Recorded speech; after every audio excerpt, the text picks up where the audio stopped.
I texted Andy, we'll go ahead and get started. I'm sure people will continue to join. I'd like to thank everyone who has been able to make it so far. This is it sounds like our second to last CDMS Tumor Board. Babak, you can be my co-host with me today. Today our two discussants are Andy Sikora. Hold on. There we go. Andy Sikora, who should be here shortly. I sent him a text, and Sid Perm, who is at Washington University, St. Louis. Both of these experts are, well, they both have MD PhDs, so you already know that they're smarter than a lot of us. But they've had an extensive molecular background, and research is a big part of what they do. And so I thought for precision oncology, their expertise would be very helpful, given that a lot of our knowledge about, molecular knowledge is very important to have this background to be able to discuss precision oncology and where the field is going. Today's going to be a little bit different than our usual sort of conference style. Oh shoot! I can send it to him, Jeff. 1 second. Oh, can you send me? I guess he didn't get the link. Yeah, I'll send it to him now. Thank you, Sid.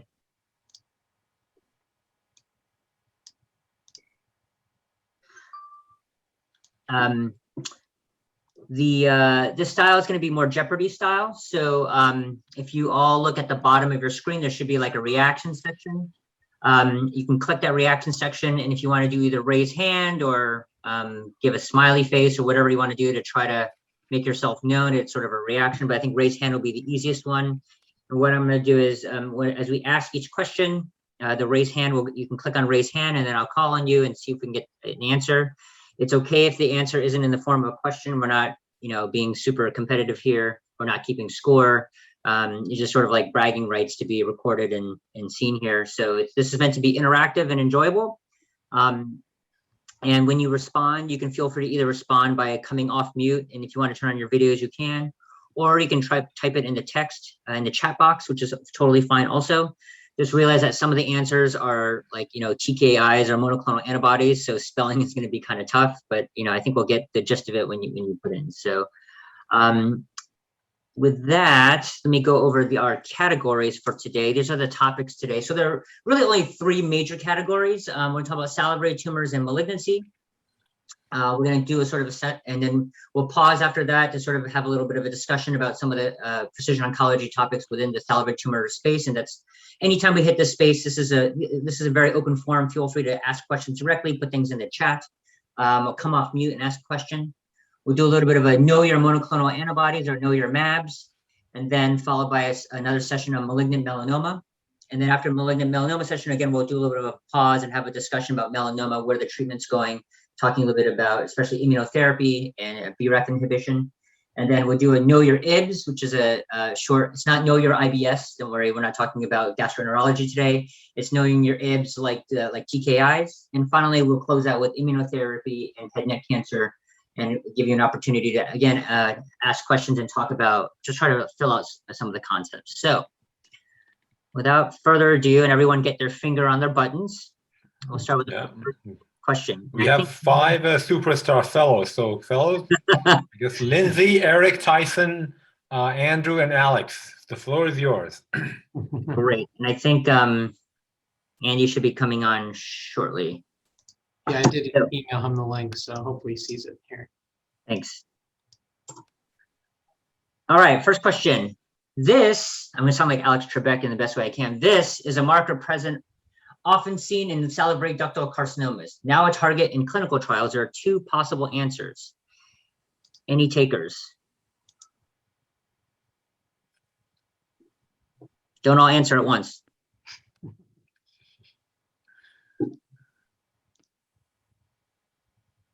What do you think, Sid? Oh, wait, hold on. Babak, you can answer. I think it's an androgen receptor. Yes. What is the androgen receptor? Yep, that's one. And the other one? I think it's the NTRK, isn't it? No, the NTRK is. NTRK is for some, but the other one is HER2, yeah. So yes, these are the androgen receptor and HER2 receptors have both been found in salivary ductal carcinomas, and so are now targets for clinical trials. We can talk about it in the discussion phase. Oh, sorry. Next question. This protein is commonly seen fuse with other proteins in low intermediate grade mucoepidermoid carcinomas. So it's a fusion protein seen in mucoepidermoid carcinomas. Any takers? This is hard. This is like the $2,000 question.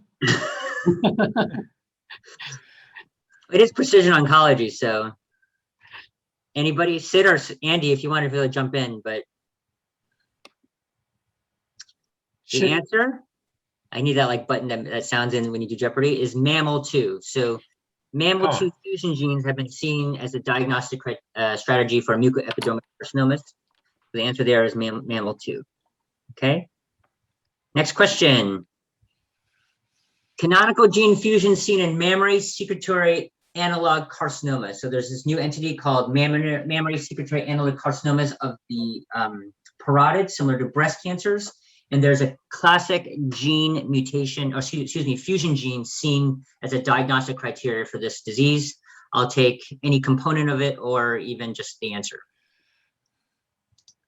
Feel free to raise your hand. I seriously, I don't know. This is hard. You basically said the answer before, though. That was the hint. Correct. The answer is it's ETV6 NTRK mutation, but these NTRK mutations are, and there's some questions, or we can talk about it a little bit later. But these mammary analog secretory carcinomas of the parotid gland contain this fusion gene.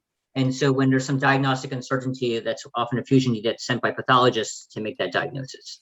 So didn't they change the mammary analog again? They put a newer name on it? Or is it still mammary analog? I've noted as mammary analog. Okay. Okay.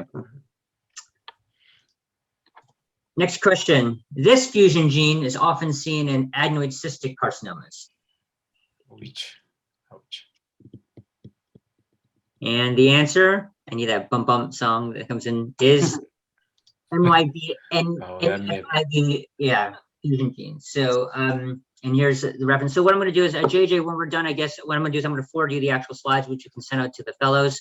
And the video here will be saved for posterity, so people don't have to feel like they have to write down the references. So, got it. You know, I just wanted to open for discussion for a few minutes. You know, how often are your pathologists using these fusion genes? Have you guys seen them in your practice when you're trying to parse out like a salivary gland malignancy or tumor? We can start there. I don't know if Sid or Andy wants to start. Andy, welcome. Glad you could make it. Sorry I didn't send you the link. It's completely my fault, and I'll say that for the video. Despite your best efforts, I'm here. Andy, congrats on moving to MD Anderson. Hey, thanks, man. It's great to be here. I'll just jump in and say I have definitely used HER2 as a biomarker for salivary carcinomas. That's something that even as a fellow at MD Anderson, I remember like, you know, running like across the campus to get like the test done, you know, for a patient who just didn't have anything else. So that's my personal experience. I'll stop there. So let me ask you, go ahead, Sid. No, I was going to say, I think these things, you know, we see these, and the way we're presenting this emphasizes almost a view of these as trivia. But then when you're actually practicing, it is actually really important, especially because many of the pathologists, if you have, you know, part of your practice might not be at the academic mothership, you know, they don't know about these things. So telling them something like, hey, why do you stain for MAML2 on your mucoepidermoid diagnosis might be relevant for whether you're going to tell the patient they need a neck dissection, for example. So these are actually, you know, highly relevant. And I think that more of us could do a better job actually knowing about them, frankly. So question for Andy and Sid and Jeff. Now, let's say it's 2021. When you see a patient with adenoid cystic or parotid adeno, would you reflexively order Oncomine or Foundation Medicine or any in-house panel, genetic panel, or not? I think that's a great question. Sid, Sid, why don't you go ahead first? Feel free to start, but you know, my sense on that, Babak, is that we're still not at a point where these are first-line therapy, and so as long as the diagnosis is clear, I think we can, in most cases, wait to order these things.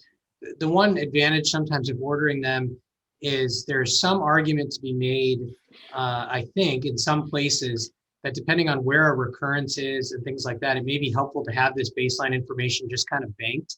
I'm not sure it's particularly useful up front, but there is an argument for that, or at least saving a piece that could then be used.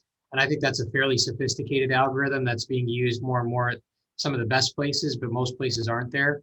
I think since it doesn't typically affect management, then it's really more being used if you have some sort of diagnostic dilemma. But the panels you mentioned, like Foundation and things like that, typically aren't helping us get a diagnosis. It's more of the specific probes and fusion constructs that Jeff mentioned that help us get there. So that's kind of my view, but I think we're headed there in the long run, and we should be prepared to run it on anyone, and we should be able to go back in time and do it. And that's something that we're not able to do in most places.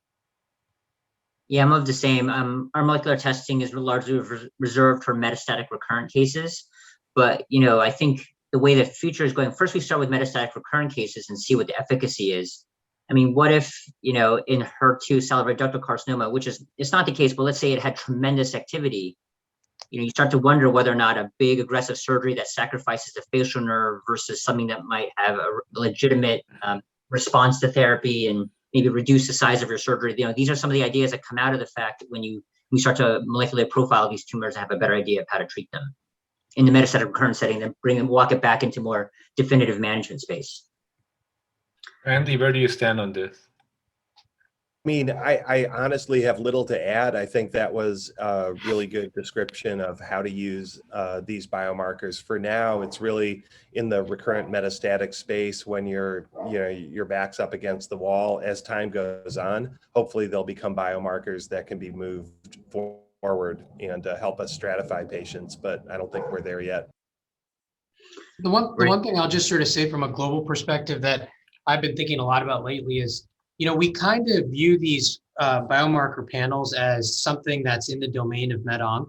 And I think that in the future of our careers, that is going to transition to the surgeons being more actively involved in this process. And what's interesting, and many people may not know this, and I didn't know this actually until a couple of weeks ago, but each of these panels actually is sort of funded in different ways. So for example, Tempus, their business model is to basically do whole transcriptome, meaning analyze all the RNA from a tumor, and to basically build their entire business off of having the most amount of data. It's like a Google model. Just keep getting people to use your product, make it super cheap so that one day you rule the world because you have all the information that everyone else wants. Then there's the other model of Foundation, which is like, we provide the critical mutations that are going to spit out the drugs that this patient might be responsive to. So we're going to charge you 4 times as much as Tempus, and it goes through a much more rigorous sort of review process at the FDA. And so those are the models that are actively battling out in front of our eyes, and I think will be interesting to see. And I don't necessarily think it's so far away before people like Tempus are reaching out to us as surgeons and trying to convince us to order these panels just like they are the med-oncs, because that is their business model, to capture people. And they do it through all the normal tricks of anyone who's trying to get you to work in their business. They give you an hour of consulting, and then they hope that you're going to order their test. I mean, it's a very interesting sort of time we're in with this sort of precision oncology in that regards. Yeah. Yep. My thinking has evolved. I was on the same campus as, it's not going to change management and should be selectively, but I am more toward, what, if we don't use this current technology, we're going to be behind when the next technology comes in. And as rare as it can be, I am more in the camp of, if you're coming to a tertiary cancer center, we have the technology and we should look into these things. And you're right, every once in a while you see one tumor that's become from mucoep, become adenoid cystic or something else, or adenocarcinoma.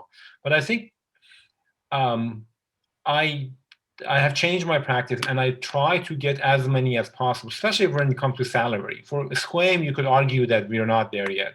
But for salivary, when you have a diversity of histology, diversity of pathology, and there are some people who are very good, but in general, these are rare diseases, and almost never 2 salivary glands are exactly the same. And I think no matter how good your pathologists are, there are always a chances that some misdiagnosis can happen. And I would like to do more and more. So I basically at NYU, we have our own in-house fusion panel, which we do almost on every salivary tumor, mucoep or adenocystic or adenocarcinoma. and selectively we send for Oncomine and Foundation Medicine. Great. That's a great point. And I just want to add that, what Dr. Givi said about salivary cancers is sort of a foreshadowing of how we're going to be moving over time from a, disease site and, pathology based, definition of disease to molecular definitions. Salivary is a great example because, like you said, every patient almost has their own tumor. So how else are you going to get a handle? And the prime example is 20 years ago, there was a squamous cell carcinoma. Now there is HPV positive, HPV negative. And I'll bet you 10 years from now, it's going to be a cutaneous versus mucosal. We want to figure out, because look at them clinically, they are massively different.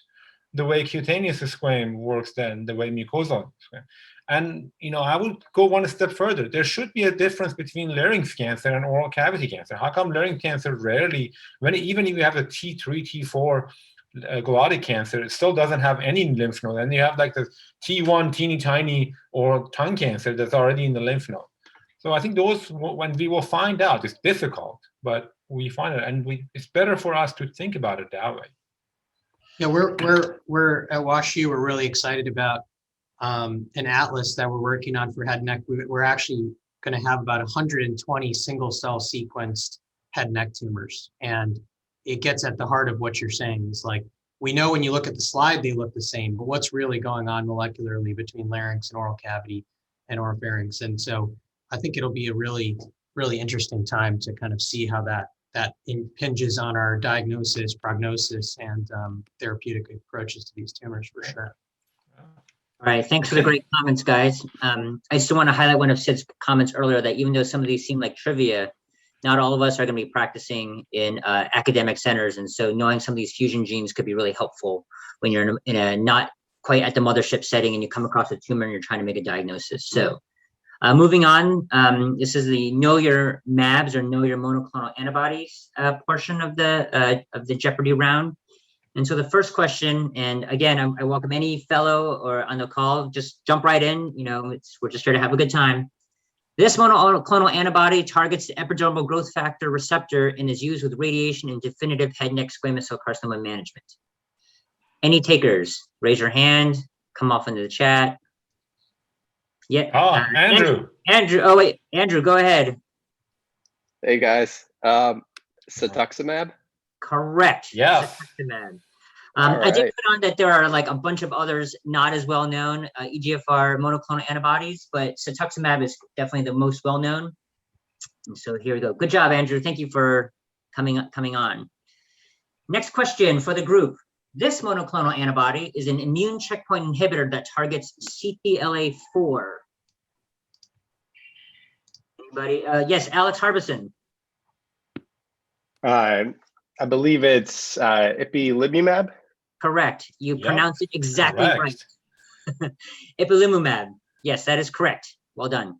And interesting trivia is that's the first sort of immunotherapy that was sort of developed back in the 1990s. And interestingly, was not really that effective in isolation, and then led to this next round of PD-1 inhibitors and stuff like that. And now we're, of course, into combining these things. So just kind of an interesting piece of history there. Good stuff. Next question. This monoclonal antibody targets HER2, sometimes overexpressed in salivary ductal carcinomas.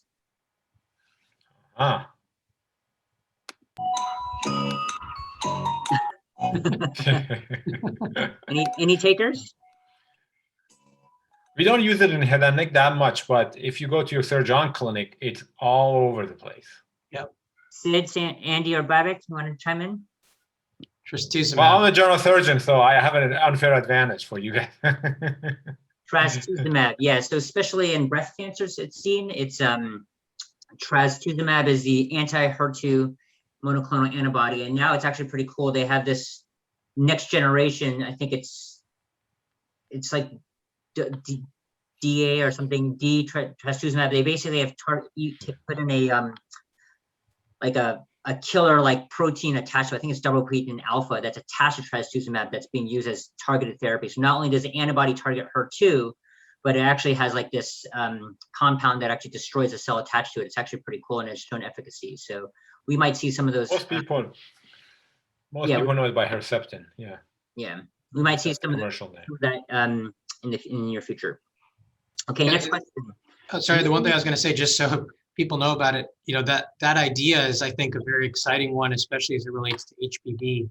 And there's this growing idea that, could you, for example, conjugate a peptide that's recognized, that cross-recognized against HPV at the surface, and it's linked to IL-2, and use that to rev up an immune response as opposed to just direct cytotoxicity. So you can imagine all these things kind of being combined in new and different ways. And I think that's one really cool thing about where we're at in time. Very true. Next question, name 2 PD-1 but not PD-L1 monoclonal antibodies. I'll take even one at a time. Tricky. Any takers? Yes, Alex. Alex. What is cemiplimab? Cemiplimab is a PD-1 inhibitor. That is correct. And you want to try to name a second one? Pembrolizumab. Correct. I mean, there's like a million of these now, but for the PD-1 inhibitors, pembrolizumab, nivolumab, and cemiplimab are PD-1 inhibitors. And so, very good, nice, strong work. And so, in complementary question, name 2 PD-L1 monoclonal antibodies, not PD-1. Anybody want to take this on?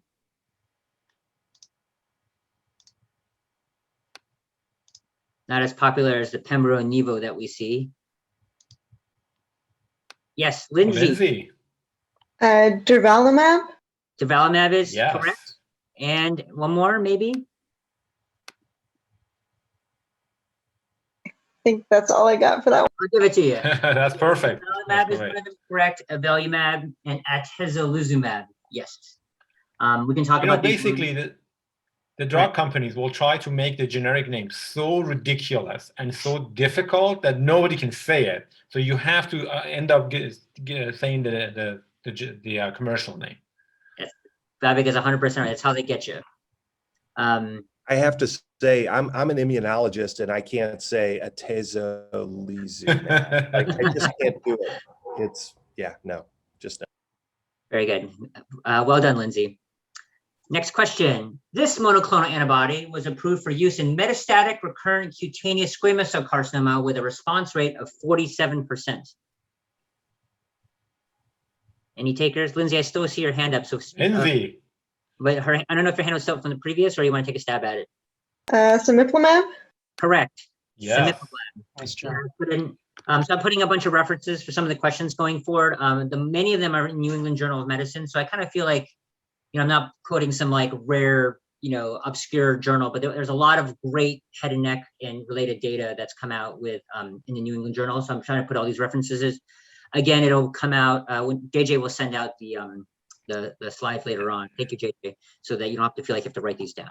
Okay. Just to make one minor comment there, I think, that this is one point that I would burn into your mind, because when we talk about immunotherapy, the fact that there's this divergence in response between mucosal head and neck and cutaneous is a really big deal, because I think that the way you counsel patients on the use of immunotherapy actually fundamentally differs because of the response rate being, as Jeff said, in that 47, I just remember 50% because it's easy, versus the 15 to 22% with all the PD-1 inhibitors for mucosal. So I think, your threshold to suggest immunotherapy for your 80-year-old guy with a cutaneous squame that's going to require facial nerve sacrifice is very different than, immunotherapy for someone with a mucosal thing. Oh. And I've had several patients do extremely well with Yes.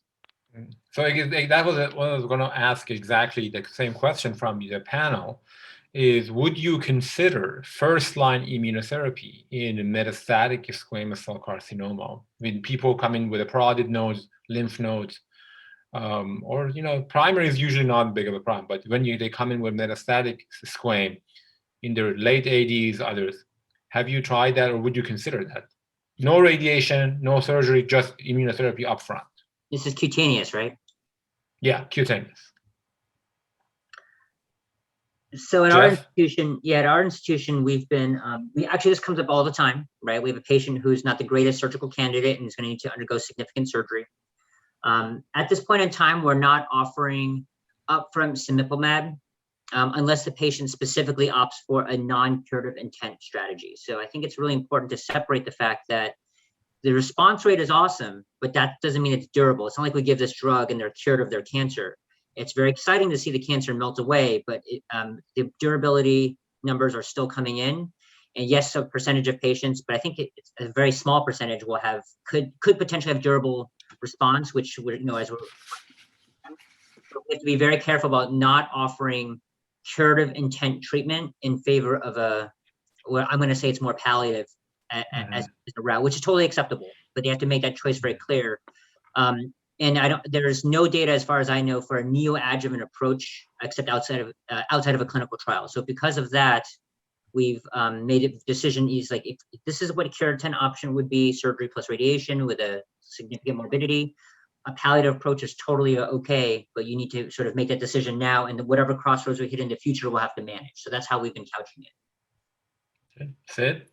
Yeah, I think that's right on. You know, the case I'm thinking of is a woman who had a 79-year-old woman who had a met to her really kind of medial aspect of her parotid, and it was fairly large, and she was going to definitely lose at least the upper division and certainly distal branches of it. And so I talked to her about a big surgery and nerve grafts and a lateral arm, and she wanted nothing to do with that and wanted to go this palliative route. And I told her, you know, I think it's pretty reasonable because there's a 50% chance this is actually going to meaningfully improve your life. And she actually, to Jeff's point, did totally fine for a year, and now she's progressing.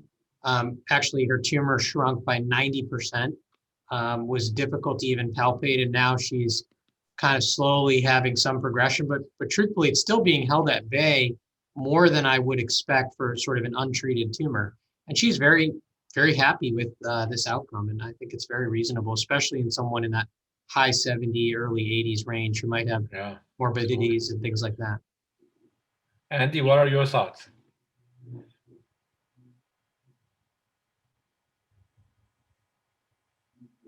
Sorry, muted.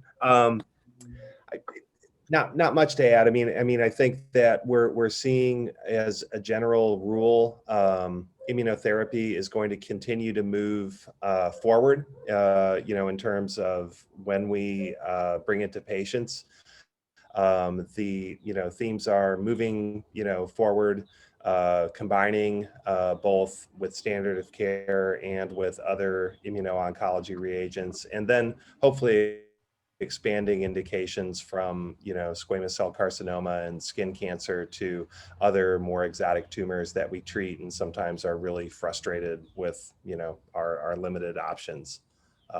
Those are some trends I think we're going to continue to see. So a few years ago, I completely went rogue, and every time I would see a 90 or 80 plus patient, as Sid said, I said, well, I can do the operation, but there is this thing called immunotherapy, and we have no idea how it works, but you can try it. And for some reason, a lot of New Yorkers, especially when they are in the 80s, 90s, they love that idea. So we collected about 10 or 12 patients that all were completely treatment naive, and almost all of them had a lymph node, either parotid node or neck node. And our results was 80%. 80% responded, and the response usually at least lasts for about 2 years, as Sid said. Sometimes they might, it's not shrinking anymore, but and they tolerate it pretty well for like an 89, 90-year-old. They do get some, we have one or two that had pneumonias, but other than that, they did really well. And the funny thing is, some of them, when you have a complete response, said, well, I can do your parotid now, it's easy. They absolutely won't let you touch them. So I'm in this conundrum what to do for them. But and we presented at the last multidisciplinary meeting that the results were beyond our expectations. So we'll see. Thanks for the good comments, guys. Yeah, I have one quick.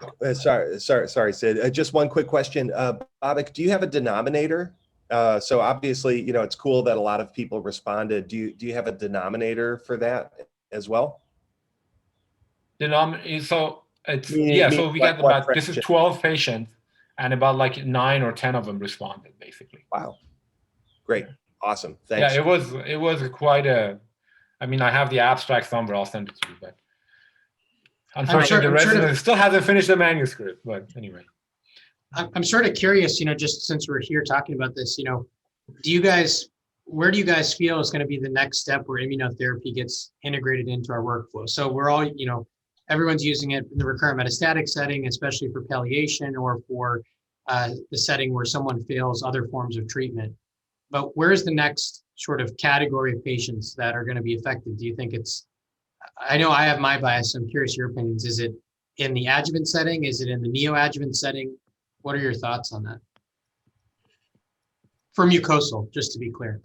Sid, is that directed to the fellows or is that directed to No. the esteemed faculty? To my highly esteemed colleagues. I said, I think we're still figuring it out, and I think we need data to drive that decision-making. I think the adjuvant avelumab trial, so this is for the fellows, this was a clinical trial that was, if I remember correctly, surgically resected head and neck cancer with adjuvant either radiation, chemoradiation with or without avelumab. So putting immunotherapy on the back end to sort of be like, hey, maybe we can drive better survival. That study was closed for early because there was shown to be no effect. So one of the spaces we don't know is like after surgery and treatment, whether immunotherapy can help. In the definitive management space, there's some interesting data, at least concepts around giving radiation and immunotherapy together or using immunotherapy as a sensitizer. So I put it at the end of this slide deck. I think it's HN004 is the non-cisplatin eligible patients who need chemoradiation, randomized either cetuximab or immunotherapy, or cetuximab with or without immunotherapy to see, so patients who can't get cisplatin, whether or not immunotherapy can serve as a radiosensitizer and have an effect on survival as a benefit. So to me, I think immunotherapy upfront makes a lot of sense to sort of prime the immune system prior to your definitive treatment. And there's discussion that when you do definitive treatment, whether you cut it out or give radiation or even give chemo, that it spills out these tumor neoantigens that I'm saying this with Andy in the room, who's like an expert, but the idea that I think the immunotherapy can prime the immune system prior to definitive management to sort of capitalize on tumor exposure to give the better overall outcome, I think is where the next phase is at. But how that looks like, whether it's with radiation, whether it's with cytotoxic chemo plus immunotherapy, I think remains to be seen. So. Yeah, there's also in that vein, Ravio Belluri has really been pushing this neoadjuvant paradigm, and his prelim data suggests that a single dose of pembro and probably 2 doses of pembro before surgery likely reduces local regional recurrence. There's no data showing it necessarily improves survival yet, because that takes time, but at least for local regional recurrence at a 2-year time point in the first version of their trial, there is a reduction. And so I think my feeling is that's where we're going to be going, because immunotherapy is such a little downside. And if we can prove some sort of benefit without having to get insurance companies to pay up for 6 months or a year of adjuvant immunotherapy, which they're going to be super hesitant to do without strong data, I think the neoadjuvant paradigm is probably the next place we're going to see this routinely integrated. And before the real expert actually start talking, which is Dr. Sikora, I would say there are 2 pieces of data that really caught my eye, and that's the Clint Allen data in animals. I think that he did a pre-op dose, and then he took the tumor out, and then they went to put the tumor back. The people who had a pre-op had a much better response. Not people. The animals who had the pre-op dose had a much better response to when you reimplant the tumor, bring it back, which means like the immune system prompts, which is the same concept of upilumab. And the other one is, Luke Morris's data of the mutational tumor burden. And you can kind of see that in our own line.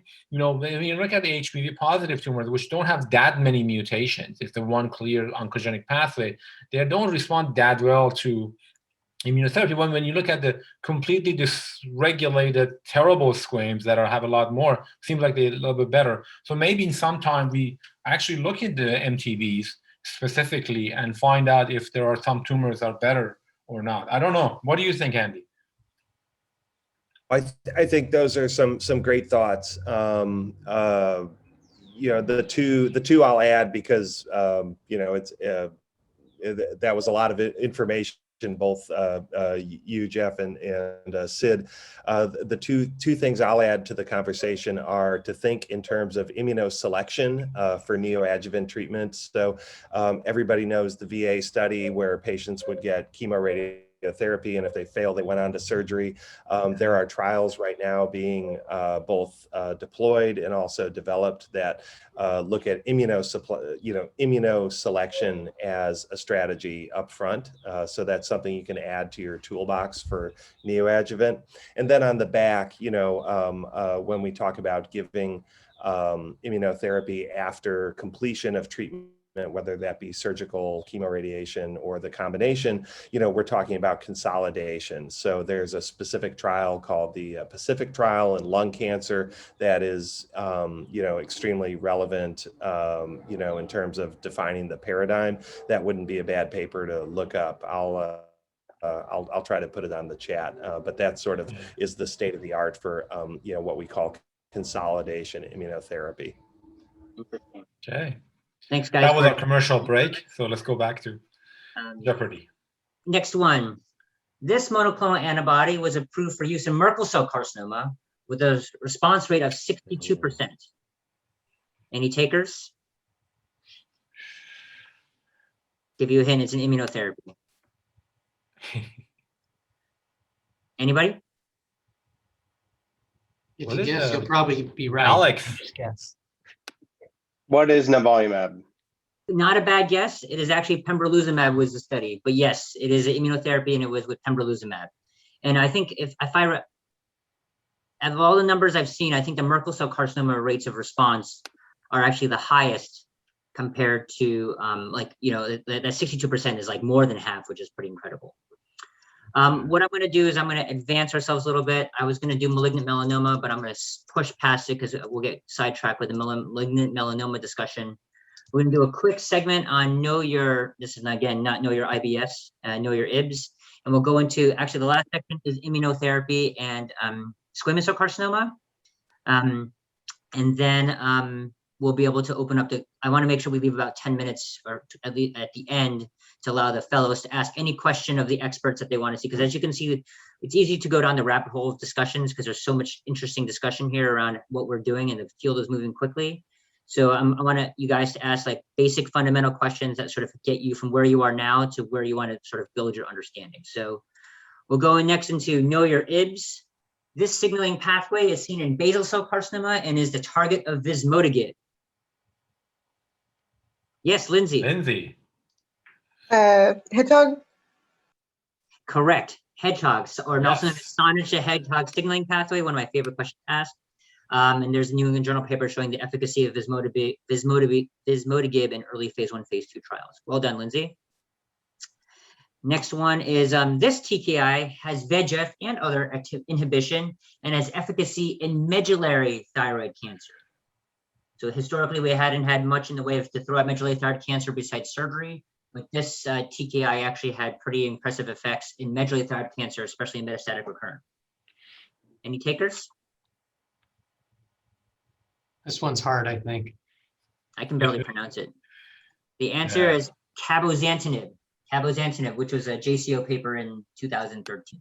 Okay, so know that medullary thyroid cancer, when we talk about treatment, pretty much a surgery and then tracking calcitonin levels.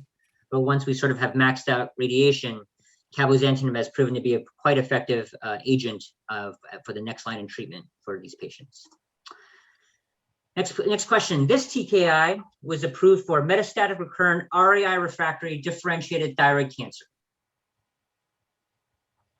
Any takers?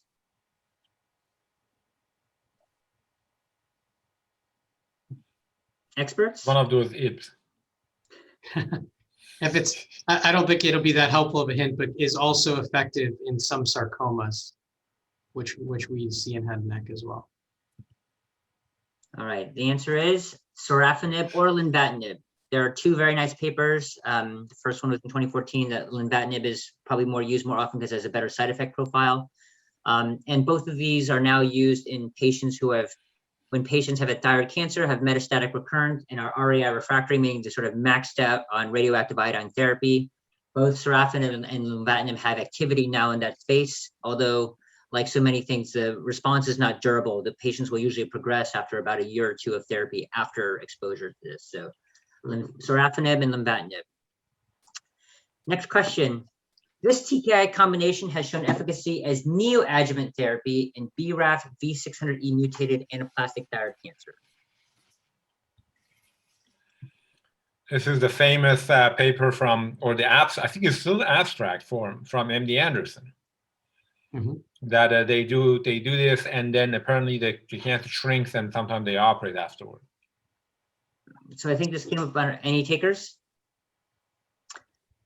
The compounds are dabrafenib and trametinib, and so this has been very exciting within the anaplastic thyroid cancer space. Is that and I think this data came out of MD Anderson, where they had the anaplastic thyroid cancers that were diagnosed and had BRAF V600E mutations were given neoadjuvant dabrafenib and trametinib, which is a BRAF inhibitor and a MEK inhibitor, which is pathway I had shown, it was in the previous slide.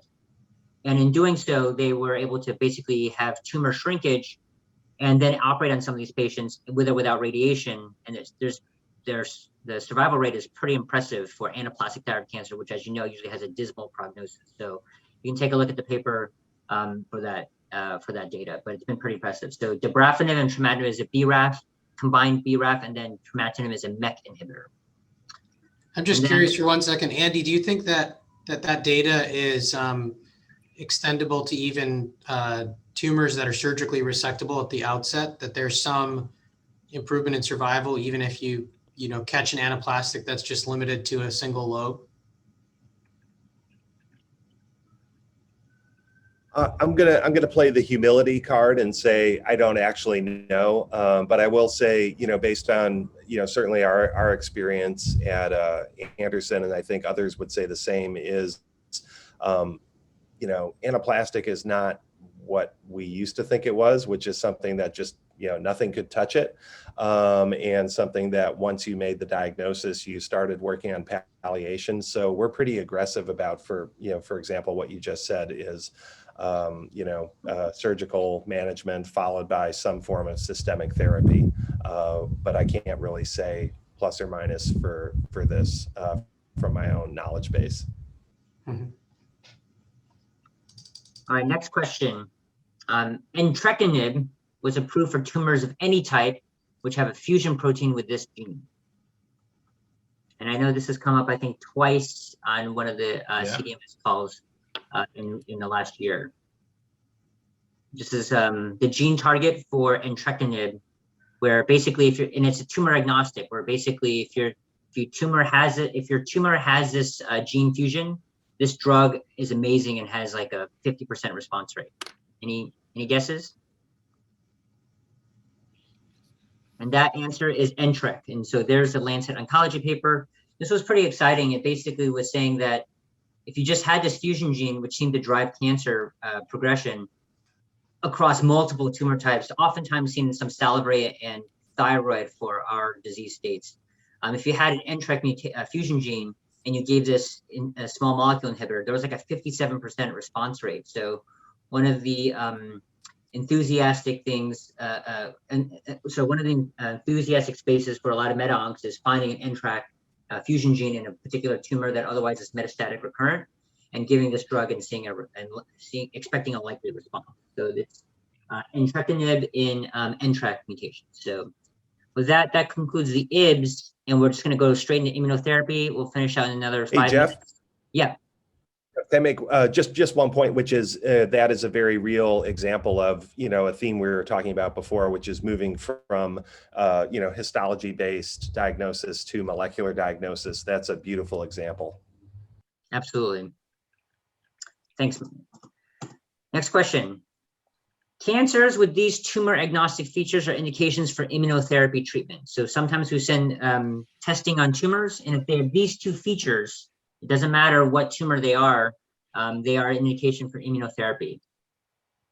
Any takers, any ideas? The answer is tumor mutational burden and microsatellite instability.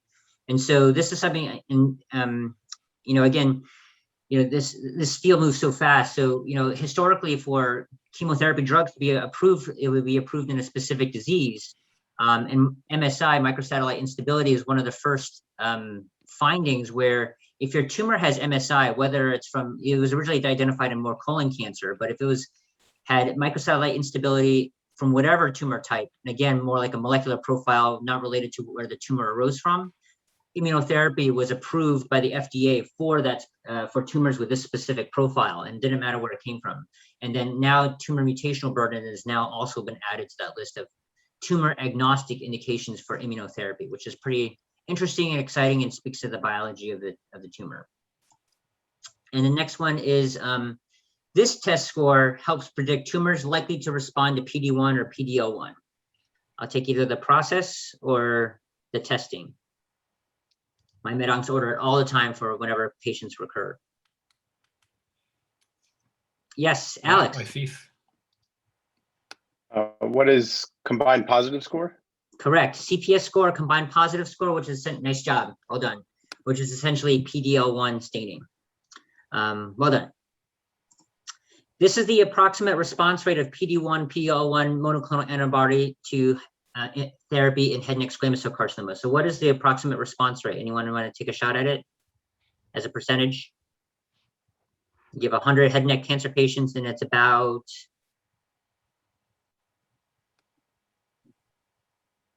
Lindsay. Around 5 to 10.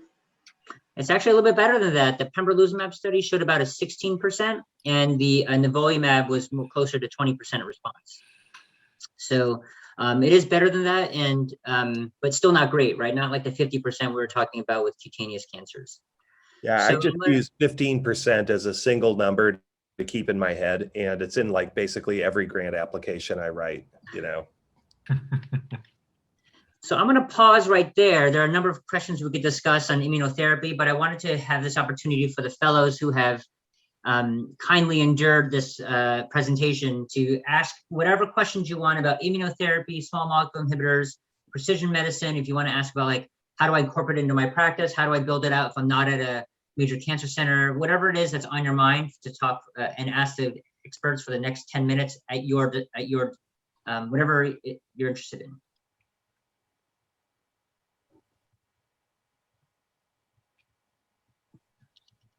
Eric, thank you.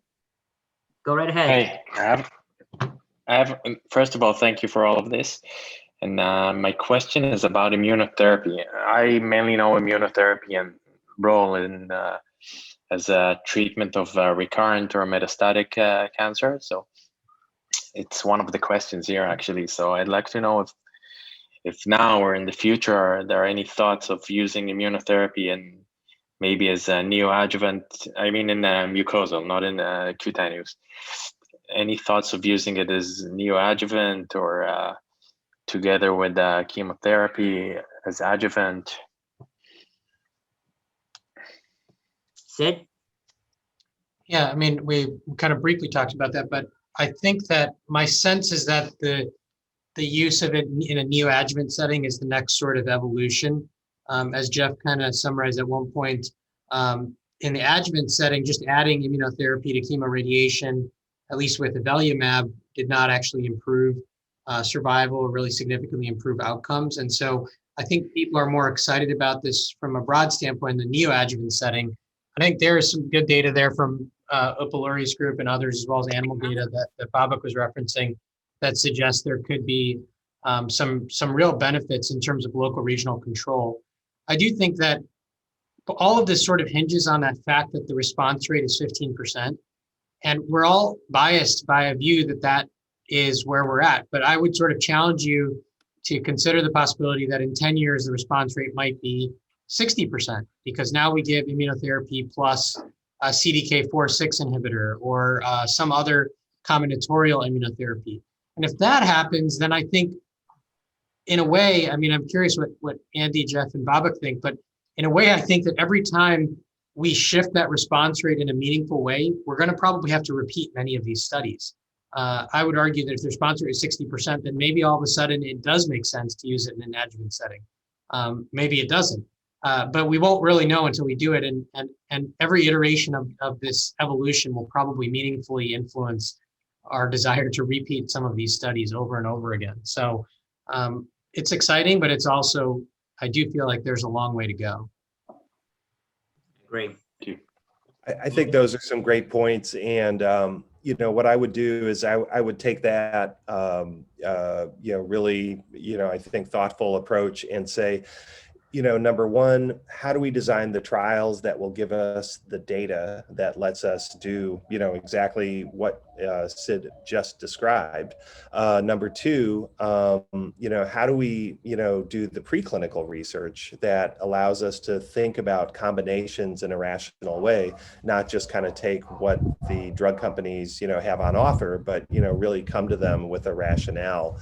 And then, you know, what we should be thinking about in terms of overall results is, yeah, 15% is pretty crummy, but it's 15% in, you know, the category that had like, you know, really awful outcomes. So immunotherapy, just like radiation and just like chemotherapy, is probably not going to be a single approach for most patients, but that's okay. You know, in head and neck cancer, we're used to multidisciplinary combination therapy, you know, for like ever. So when people ask, you know, like, is there going to be a role for immunotherapy? It really doesn't work that well. You know, the question to me is sort of like, how do we define that role and how do we create those combinations?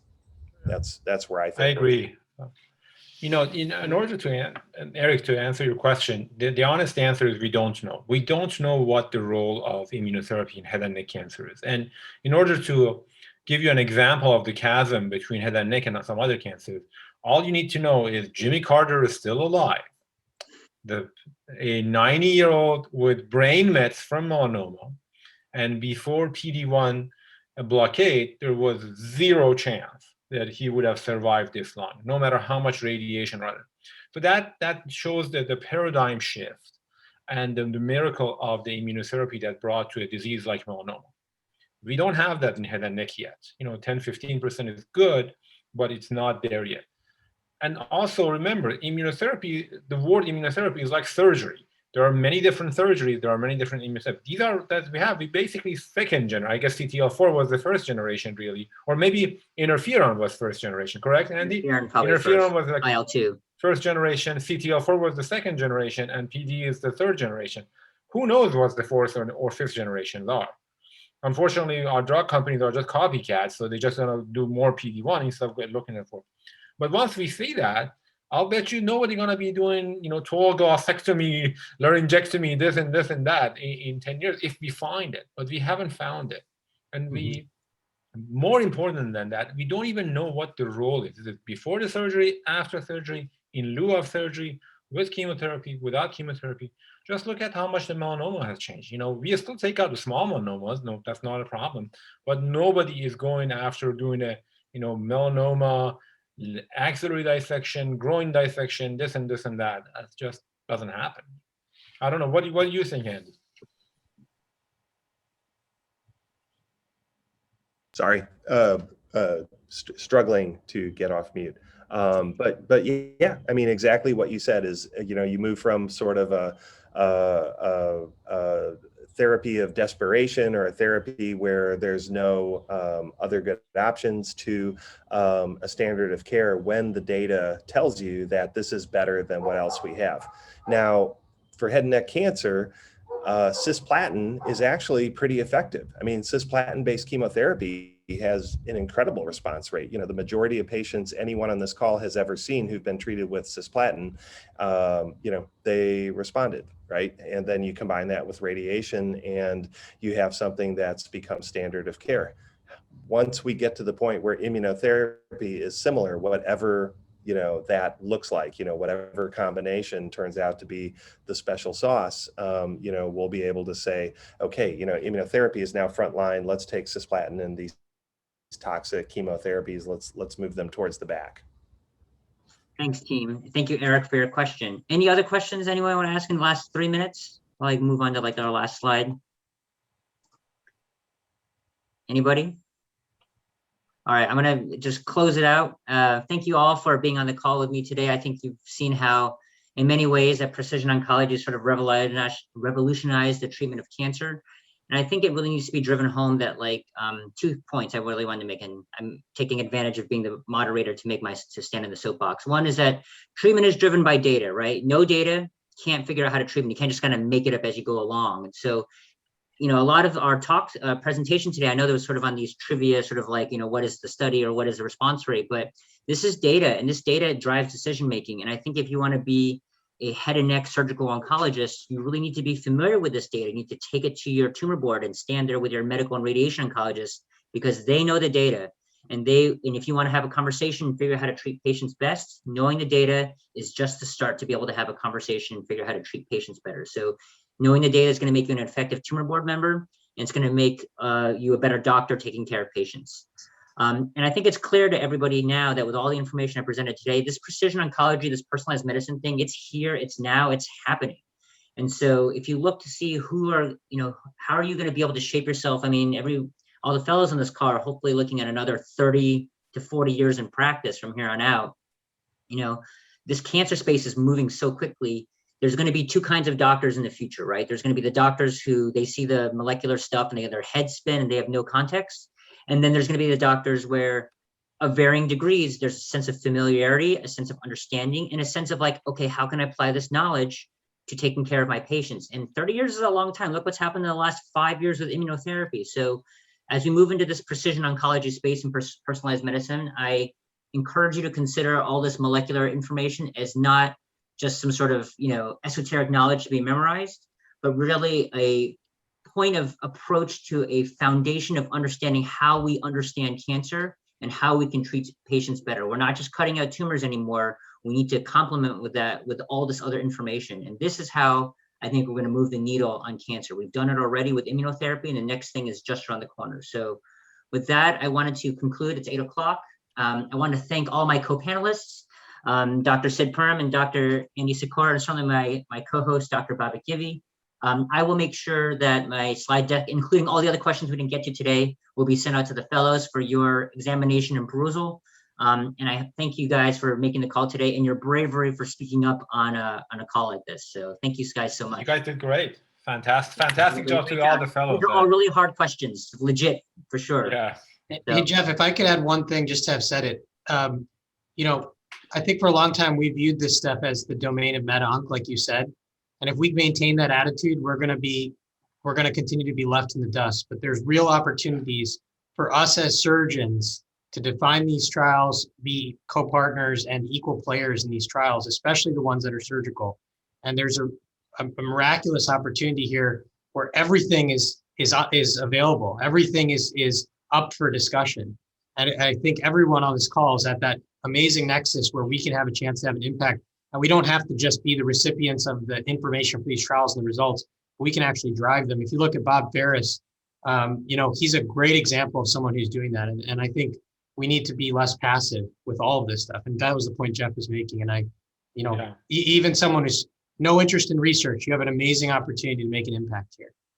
Yeah, I completely agree. I think surgeons are the best clinical trialists because you don't need somebody, a radiologist or somebody else, oh, the tumor may be shrinking, maybe not shrinking. It's a little bit here, a little bit there. Surgeons have the best clinical sense, and they usually don't bullshit themselves. And we know when something is working and when it's not. And guess what? If anything happens, we are the one who can take care of it. So be active. And as Jeff said, this is not going to go away. It's going to be more and more. And just ask yourself every time you brush your teeth, like, how much of your tongue you're willing to cut? If you're not willing to have any of your tongue lost, none of your patients like that too. And the moment they have an option, even if it's not as beautiful as our partial glossectomy free flap, they're gonna take that. So it's better for us to know and guide them that way. Andy, last word from the maestro. Yes. I got nothing to add except what a great hour. Thank you guys so much for the opportunity to talk about something that I think is really, really exciting, and I hope becomes an even more exciting part of your careers. All right. Thanks, everybody. Have a great night. Thanks so much. Thank you. Jeff, thank you. Thanks, Jeff. Thank you.